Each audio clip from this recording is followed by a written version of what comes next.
आहे स्वस्वरूप संप्रदायाच्या मुंबई उपपीठावर. अहो का म्हणून काय विचारताय? हे सलग दुसरे वर्ष आहे ज्यात गोकुळाष्टमीचा सोहळा या पीठावर अगदी धडाक्यात साजरा होत आहे, आणि तेही त्यांच्या आमच्या साऱ्यांच्याच लाडक्या जगद्गुरुश्रींच्या शुभ उपस्थितीमध्ये. आहे की नाही मणिकांचन योग?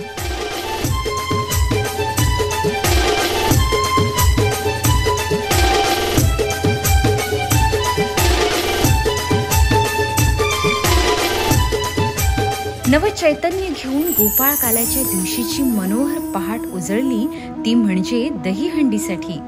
आपल्या सगुण साकार गोकुळ नंदनाला म्हणजे प्रत्यक्ष जगद्गुरु श्रींना कृष्ण रूपात बघण्यासाठी भक्तगण त्यांच्या वाटेला डोळे लावून बसले होते. आपला केशव, आपला माधव आला की आम्ही असे स्वागत करू, असा जल्लोष करू, असे नाचू, असे भिजू. त्या अनेक प्रकारे सगळेजण आपल्या स्वप्नांचे मनोरे आपल्या मनात फुलवित होते. भगवंत दर्शनाची प्रेमाची ही उत्कंठा आता शिगेला पोहोचली होती.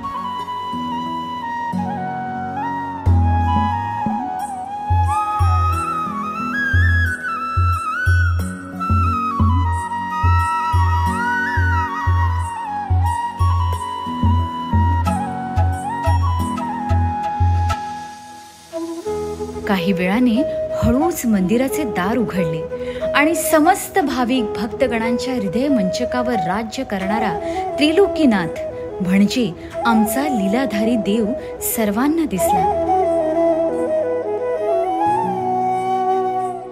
आमच्याच दिशेने आमचा केशव चालत बाहेर आला.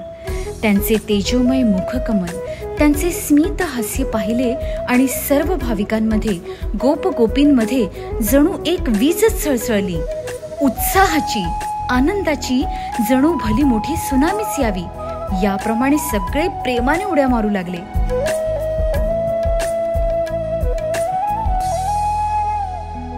बाहेर येताच सगळ्यांना हात उंचावून परमपूज्य स्वामीजींनी शुभाशीर्वाद दिले आणि रोज सरळ माईक घेणारे हात आज मात्र पाईप हातात घेऊन गोकुळवासियांना भिजवण्यासाठी उत्सुक झाले होते.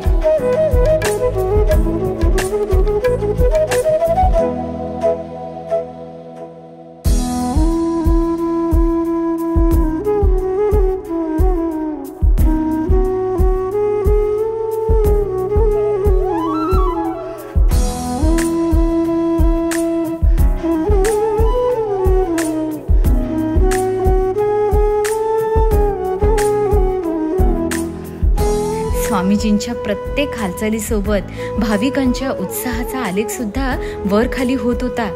कारण पुढे काय होणार याची सगळ्यांनाच कल्पना होती, पण आसही होती. तो पाण्याचा, आणि तेही औषधी हळदीच्या पाण्याचा बरं का. पाईप हातात घेऊन परमपूज्य स्वामीजी सगळ्यांना मनसोक्त भिजवू लागले. सर्वजण प्रसाद म्हणून या पाण्यात यथेच्छ भिजून घेत होते.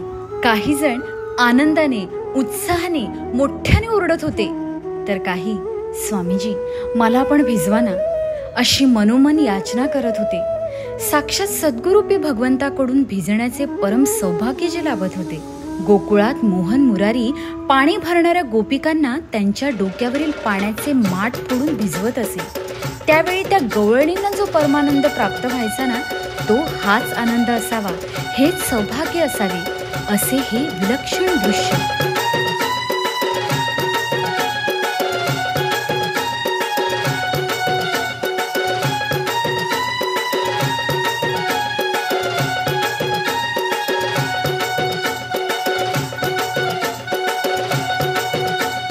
सोबत संगीताची साथही दणदणतच होती. असे हे अत्यंत पवित्र, मनोहर, सुंदर वातावरण निर्माण झाले होते. त्यात वरुण देवही या आमच्या देवाकडून भिजण्यासाठी, ते सौभाग्य, तो आनंद लुटण्यासाठी धावून आला आणि पडून पडून आनंद साजरा करत होता.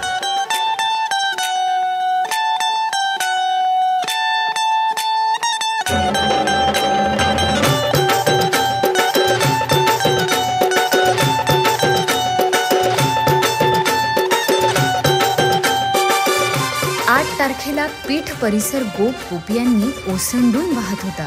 त्यांच्या उत्साहाने आणि आनंदाने वातावरण प्रफुल्लित झाले होते. फक्त मुलांनीच नाही तर मुलींनी सुद्धा मनोरे रचून दहीहंडी फोडली. बरे, हे गोपाळ गोपिका फक्त एवढ्यावरच थांबले नाहीत, तर एकापेक्षा एक 8 दहीहंड्या फोडून संपूर्ण परिसर दणकावून सोडला. सर्वांचा उत्साह आणि जोश अगदी 7व्या आसमानावर पोहोचला होता.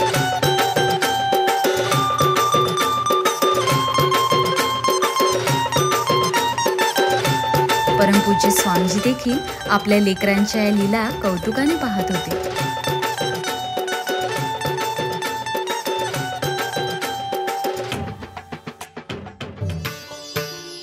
आदल्या दिवशी जन्माष्टमीच्या रात्री 11 वाजल्यापासूनच कृष्ण जन्माची तयारी सुरू होती.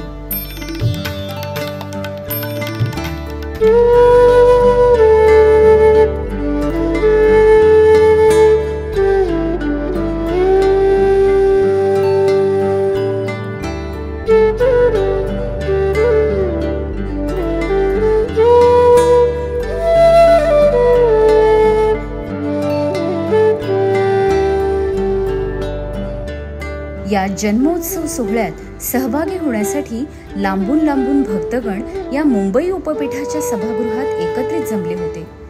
मंत्रमुग्ध करणाऱ्या पवित्र अशा या महन्मंगल वातावरणात कृष्ण जन्म उत्सव हा मोठ्या दिमाखात साजरा करण्यात आला. रात्री 12च्या ठोक्याला भगवान लड्डू गोपाल यांचे स्वस्वरूप संप्रदायातील वेदसंपन्न पुरोहितांचा वेदोक्त मंत्रोच्चारात विधिवत पाद्य पूजन करून बाळगोपाळाला पाळण्यात घालण्यात आले.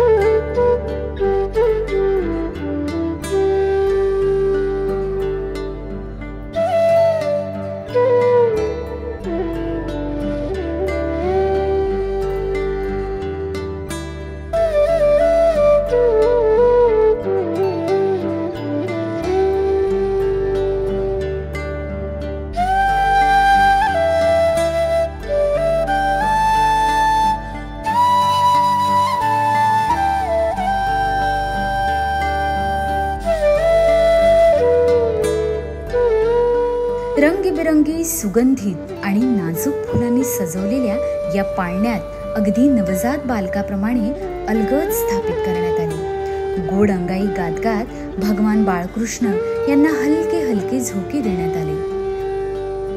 सर्वांना आकर्षून घेणारे सुंदर गोजिरे मनमोहक असे हे कान्हाचे रूप पाहून जमलेले हजारो भाविक भावविभोर झाले होते.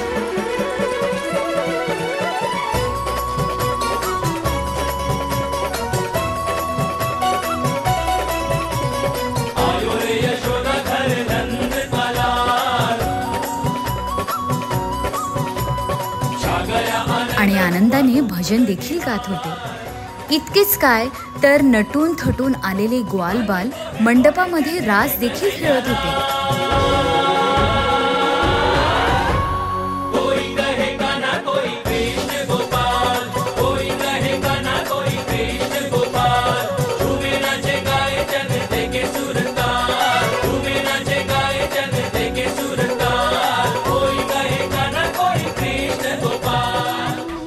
यानंतर फुलांनी सजवलेल्या पालखीत भगवान देवकी नंदन यांना विराजित करून मोठ्या थाटामाटात मिरवत मुख्य मंदिरात स्थापित करण्यात आले.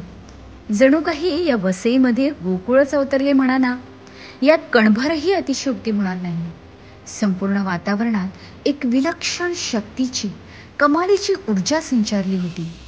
काही जण बेभान होऊन नाचत होते, तर काही जण भावविभोर होऊन गात होते, तर काही जण रंगीबेरंगी वेशभूषांचा फोटो घेत आनंद लुटत होते.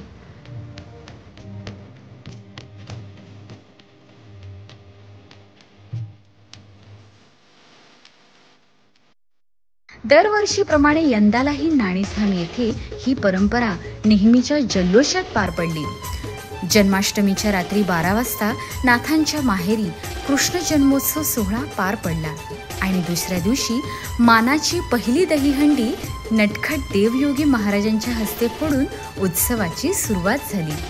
एक एक करत जुन्या आश्रमापासून कुंजवन आश्रमापर्यंत दहीहंडी फोडत सर्व भाविक मुख्य मंदिरापर्यंत नाचत नाचत पोहोचले.